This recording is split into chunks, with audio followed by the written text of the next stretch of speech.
Hürmetli vatandaş, bugünkü leksiyelerimizle başlayımız. Leksiyede size qacıyoruz. Washington'da sözleyimiz bugünkü islaha. 2019 yıl 10. ayının 26. günü. Hepteki şembe. Vaziyet doğrusu da sözlesek bir kelime. Ertesi 2 gün dinkin Cungo'nun umumi jığını, 4. nöbetlik umumi jığını içildi. Bunu hazır kişiler mesela Cansince Efendi bir gün 26. günüdeki haberede, Torpilim haberede bu 1978. yıldaki 11. nöbetlik 3. umumi jığını seliştirdi ve o kadar da 4 meseleye duş geldi o dedi. Mesela iktisat dedi, enandaki diplomatiye dedi. Andan almaştırış, kadrlarını almaştırış diyendek. Yani başkalar ende Reis Xi Jinping izbasar bir kitudu dedi. Lakin Cansince'nin talep ve ümitleri esaslanğandı bu kadar 4. umumi jığın aynı çağdaki 11. nöbetlik 3. umumi jığındaki eçilişi gerek dedi. Ben bu ordunun göz karışım başka mı ahırda sözlermen vatandaş bugünkü vaziyet doğrusu deyip asası merkezde kaldı Xitay'la. Xitay Kompartiyası'nın 4. nöbetlik umumi jığını doğrusu deyip ketip oturdu. Endilikti bizden mavzumuz, asıl mavzumunda. Palata başlığı Nancy Pelosi erkildi küçe. Batırlık bilen namayiş kılıvatkan Şangan halkını meliyehlep, namayişçilerin zoravallık kılmaydıgan yolunu boyla, namayiş kılışıga aydakçılık kıldı. Mavzulu haber 10. ayının 26. günü Amerika avazının Xitay Tel programısı ilan kılındı. Haber bundak başlar. Şangan Amerika Koşmuş Ştatları Devlet Meclisi Avam Palata Başlığı Nancy Pelosi haftanın 4. günü yani 10. ayının 24. günü Perşembe Twitter'da fikir kaldırıp Şangan halkının erkillik, demokratiya, kişilik hukuk talep kılgan da ispat edilen batırlıklarını medyahledi. Okşaşla palata başlığı Nancy Pelosi hanım namayişçileri çakırı kılıp zoravallık kılmaydıgan yolda menişine talep kıldı. Size acayip şicaat bilen gayretinle ne görsettinler. Sizlerin gayretinle korkunça kanun bilen devlet başkuruşunu red kılıdıgan 20 yıl burun bir devletde işgal tüzüm dep vadi berip, vadisiga amal kılmagan bir hükümetke sizlerinin batırlığınla küçlük bir seliştirme boldu. Dep görsetti Pelosi hanım. Sizler davamlı karşılık görüştüvatkan muşundak bir paytda men sizlerini bexatarlikte saklaşka zoravallık kılmaslıkka davet kılıman. Sizler bexatarlik sizler yendira gendi okşaş. Şundakla Martin Luther King okşaş. Bu kişilerini isimlerde tutunlar. Onların kalbisi sizlerge ölgü bolsun. Demek Nancy Pelosi hanım Şangan halkı sözler var. Palata başlığı Nancy Pelosi han Twitter'da tarqatkan filmde mındak görset. Men her güne sansanaksız namayış Şanganlıkla batırlığından ilham alıman.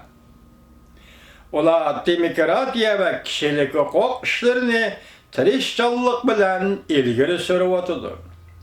Onların batırlığı zoravallık kılmaydıgan hareketin gücü bilen dünya halkını oyganışka elip geldi. Okşaş bir günde Amerika Koşmuş Ştatlarının mavun prezidenti Pence, Washington'da Wilson merkezinde ötküzülgen faaliyette Amerika Cungo münasibeti doğrusu da notuk sözlegende Şangan halkını zoravallık kılmayı. namoyish qilishla chin turishga da'vat qilgan edi. Muavin prezident Pence nutq so'zlaganda Shanganni ko'p qatim tilga oldi. Shanganni 4 oy davomlashgan namoyishni tilga olganda Jungo hukumatining o'zini tutib olib, Shangan xalqini hurmat qilishini qayta tilga oldi. Muavin prezident Pence mundaq ko'rsatdi. O'tgan bir necha oydan beri tinch yo'l bilan namoyish qilib, o'zining huquqini qo'llagan Shangan xalqi biz sizlar bilan bir safda. Sizlar bizga ilhom berdinglar. Biz sizlarning zo'ravonlik qilmaydigan yo'lda chin turishinglarga da'vat qilamiz. Bilishinglar kerakki, milyonlagan Amerikaliklar sizlarga duo qilib o'tadi. Sizlarga hurmat bildirib o'tadi. Va sizlarga hurmat bildirib o'tadi. Shangan 4 oydan beri namoyish qilib o'tadi. Shanganli namoyish allaqachon demokratiya talab qiladigan shiddatli harakatga aylandi. Bu xabar qilg'uchining xabari oxirgi ikki jumla. Harakatga aylandi. Shundaqla saqchilar bilan to'qinishning nayti eg'ir tajribalarini yes qildi Shanganda. Mush ayning 5-ida Shanganni ziyorat qilgan Missouri shtatining senatori Josh Hawley.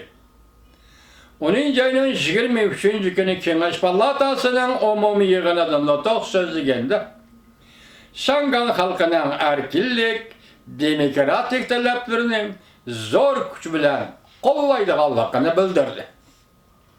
Senator Josh Hawley. Senator Hawley Amerika Qo'shma Shtatlarining 6-navbatlik prezidenti John Adamsning so'zlaridan naql keltirib, Amerikaning Shanganlik uchun sado qaytarishiga chaqiriq qildi. Erkinlik bayrog'i qayerda lapildisan, shu yerda biz Amerikaliklar duo qilamiz. Şu yerde biz Amerikalıkның baxil saadeti var. Şu yerde biz Amerikalıkның qalbi var, soqub turgan yüreki var. Shanganning ahvoli intayin ciddi, xabar yozuvchining gibi. Shangan xalqi Amerika xalqi va butun dunyo erkinlikni qizg'in suydigan xalqlarning Shanganning qo'llashini, Shanganga ko'chib berishini umid qilyapti. Hazır vaqt yetib keldi. Yo'q, bu xabarchining xabari emaskan, Juma Hawleyning so'zi. Shanganning ahvoli intayin jiddi. Shangan xalqi Amerika xalqining va butun dunyoda erkinlikni qizg'in suyadigan xalqlarning Shanganni qo'llashini, Shanganga kuch berishini umid qilyapti. Hazır vaqt yetib keldi. Biz ular şundaq uçur tariximiz. Biz yana bizning ittifoqdoshlarimizni Shanganga shuningga o'xshash uçur berishga chaqiriq qilamiz. O bo'lsa-mu, biz Shangan xalqi bilan bir safda degan chaqiriqni beramiz. Uçurni beramiz. Chunki bu namoyish bizning o'zimizning bexatarligi ve özümüzün güllenişi bilen, özümüzün gayelleri bilen hem nefesdir. Kengash palatasi Tashqi munosabatlar komitetining raisi Jim Rich, onun ayning 24-kuni Twitterda qolgan filmida Kengash palatasining Shangan kishilik huquq va demokratiya qonun loyihasini tezlik bilan ma'qullashini umid qildi. Birleşme imza qo'yib bu qonun loyihaning imzolanishini haydakchilik qilgan senatorlarga rahmat aytdi. Senator Rich Twitterda to'r filmda bunday ko'rsatdi. Jungo Kompartiyasi va'dasida yeni bilib, ko'p yillar o'tgandan keyin endi voqea yetib keldi. Kompartiya Shanganning o'zi boshqarishiga bergan va'dasidan yeni olganligi uchun onun mas'uliyetini sürüşte qiladigan vaqt keldi. Hazır Şangan halkı özünün negizlik erkinligini izlewatkan bir paytda men bu yerde pähirlenip durup şundaq deymen ki biz Şangan halkı bilen bir septe